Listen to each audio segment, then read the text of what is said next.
शिव महापुराण की कथा कहती है, अगर शंकर की उपासना करने जा रहे हो, देवी की उपासना करने जा रहे हो, राम की उपासना करने जा रहे हो, कृष्ण की उपासना करने जा रहे हो, भवानी की उपासना करने जा रहे हो, आप यदि किसी भी रूप में माता के मंदिर में, गणेश के मंदिर में, शिव के मंदिर में, जिस मंदिर में जा रहे हो, अगर लड्डू का 4 भाग आप गणेश जी के लिए लेकर जा रहे हो, 4 लड्डू अगर आप देवी जी के लिए लेकर जा रहे हो, तो आपके मन में यह भाव होना चाहिए घर से निकलते समय कि मुझे एक हिस्सा, थोड़ा सा, एक लड्डू अलग बांधूं जो भैरवनाथ को दूंगी, एक लड्डू अलग बांधूं जो मैं हनुमान जी को दूंगी, एक लड्डू अलग बांधूं मैं श्री गणेश जी महाराज को दूंगी।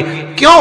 क्योंकि उसका फल जितने देवता के लिए घर से इच्छा लेकर, आकांक्षा लेकर, गिफ्ट लेकर, कोई वस्तु लेकर, कोई फूल लेकर, कोई सामग्री लेकर हम जितने देवता के लिए जाते हैं, उतना ही फल हम 1000 गुना लेकर आते हैं। पर तुम एक के लिए लेकर गई, उसी में से लड्डू बचा के गणेश जी को दे दिया, उसी में से लड्डू बचा के पार्वती जी को चढ़ा दिया, उसी में से लड्डू लेकर तुमने ये देवता को दे दिया, उसी में से लड्डू लेके वो देवता को दे दिया। अब इतने में सबको दे दिया, तो फिर यही तो सीधी बात है कि तुमने, तुम्हारे वही 500 रुपए में से 20-20 रुपए ये भांजे को, 20 रुपए उस भांजे को, उस भांजे को, सबको दे दिए, तो फिर भाई पैरावनी भी एक ही लगेगी, भाई क्यों देगा?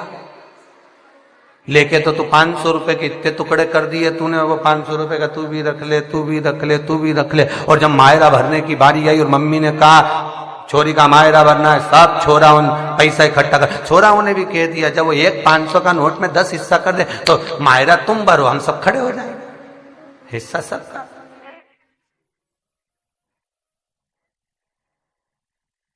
और अगर बहन को निभाना है, मायरा चारों भाई से भरवाना है, तो बहन को प्रेम भी चारों को लुटाना पड़ेगा।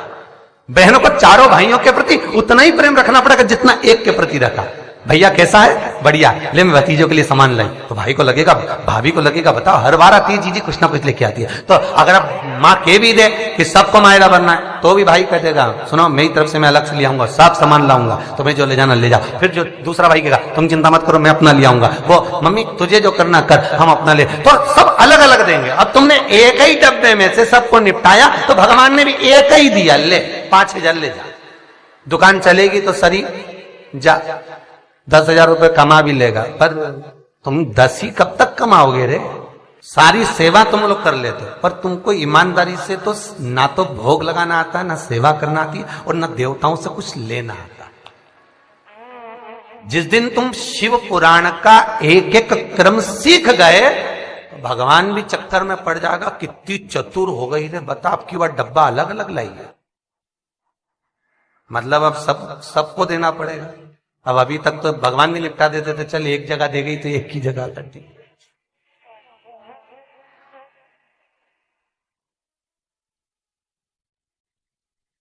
भगवान भी तो सोचे,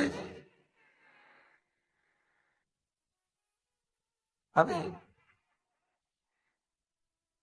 भले थाली एक लेकर जाओ, मना नहीं, पर उसमें अगर आप भैरव राज को दे रहे हैं, हनुमान जी को दे रहे हैं, गणेश जी को दे रहे हैं, पार्वती जी को दे रहे हैं, तो भाग थोड़ा लेकर जाए।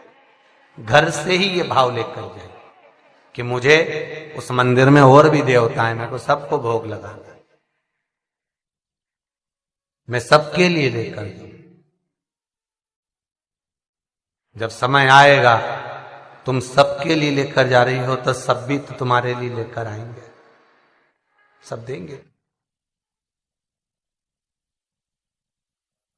हम सुनते हैं, करना भी चाहते हैं, पर कई बार कई माताएं कहती गुरुजी हम तो बहुत मेहनत करते जी, फल कुछ नहीं मिले। हमने कहा क्या क्या, हम तो खूब सेवा करें, अगरबत्ती भी लगाएं, धूप बत्ती भी लगाएं, इत्र भी लगाएं, शंकर जी के मंदिर भी जाएं, 2 अगरबत्ती भी लगाएं, पानी भी चढ़ाएं, 2 दही भी चढ़ाया, पर भोलेनाथ तो हमारा सुने ही नहीं।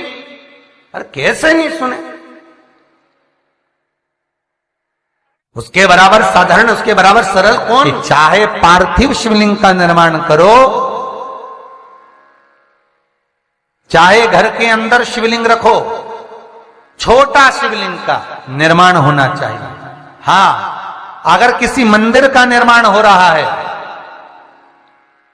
किसी मंदिर में प्राण प्रतिष्ठा हो रही है, किसी मंदिर में शंकर का शिवलिंग विराजमान हो रहा है, तो जो जजमान शिवलिंग का निर्माण, जो जजमान प्राण प्रतिष्ठा कर रहा है, जो जजमान प्रतिष्ठा करने के लिए बैठा है, उस यजमान के 12 उंगल से बड़ा शिवलिंग होना चाहिए। अगर मंदिर में शिवलिंग है, कहीं बाहर अगर शिवलिंग है, तो यजमान जो पूजन करे उससे 12 उंगल बड़ा शिवलिंग, हाँ 12 उंगल से और बड़ा शिवलिंग होगा तो वो कोई दिक्कत नहीं है, उससे फल ही मिलेगा। पर मंदिर के अंदर देव पूजन के लिए जो मंदिर बनाए जाते हैं, उसमें 12 उंगल से अगर नीचे का शिवलिंग होता है तो वो श्रेष्ठता नहीं देगा।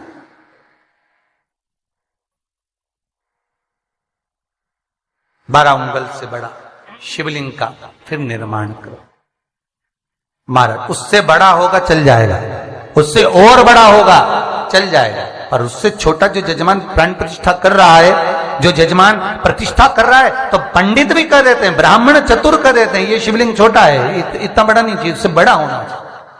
जो यजमान पूजन करे उसको उसका फल मिले,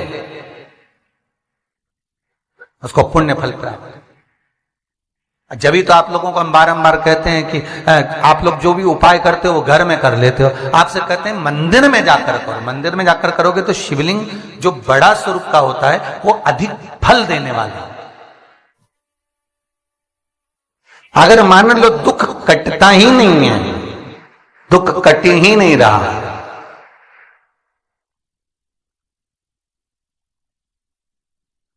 मान लो कोई ऐसा दुख आ ही गया कि वो कटने का नाम ही नहीं ले रहा, बहुत हार चुके हम जिंदगी से, वो कट ही नहीं रहा, थोड़ा ठीक होता फिर दुख आता, फिर ठीक होता फिर दुख आता,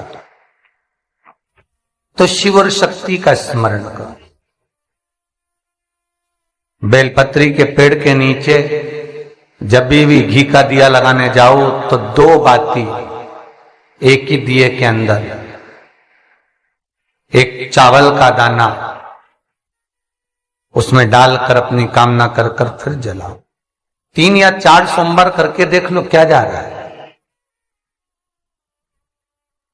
अगर मान लो कोई दुख ऐसा है कि वो कटने का नाम ही नहीं ले रहा है, कट ही नहीं रहा है, कभी कुछ तकलीफ कभी कुछ, तो बाबा का, शिव और सती का, शिव और पार्वती का, शिव शक्ति का, शिव अन्नपूर्णा का स्मरण कर कर लगाओ।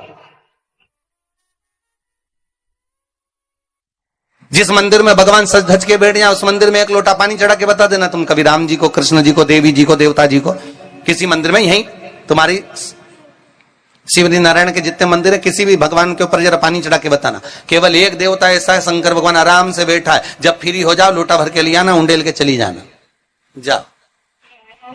पर लोग इतने आलसी, घर से पानी ले जाना भी बंद कर दिया। मंदिर का ही लोटा, मंदिर का ही पानी और मंदिर का ही शंकर। शंकर भगवान भी मन में सोच रहा है, आई काहे को, तेरे घर ही आ जाता, इतना भी कष्ट काहे को करा, ये भी कष्ट काहे को करा, वहीं पहुंच जाता। शास्त्र रीति कहती है, हिंदू धर्म कहता है, पहले के जमाने में वास्तु दोष नहीं होता था, पहले के जमाने में पितृदोष नहीं होता था, पहले के जमाने में काल सर्प दोष नहीं होता था। क्यों? क्योंकि घर में से, रसोई घर में से 1 लोटा पानी लेकर जाते थे और शंकर भगवान को ले जाकर चढ़ाते थे। जब रसोई घर में से पानी जाता था तो परिंदा जो मटका होता है वो पितरों का स्थान होता है, पितरों का पानी ले जाकर घर में से लेकर जाते थे, तो घर का वास्तु दोष और पितृ दोष दोनों पानी में लेकर जाते थे और शंकर को चढ़ाते थे, तो दोनों दोष घर में नहीं रहते थे। आज के जमाने में मंदिर का ही लोटा, मंदिर का ही पानी, मंदिर के शंकर को चढ़ा दिया, और इतनी होशियार, इतनी चतुर, मन में सोचे मैंने बहुत पुण्य कर दिया। शंकर भगवान पहुंचे, सोचे काय का पुण्य करे, ढोंग करे जबरदस्ती का, काय का पुण्य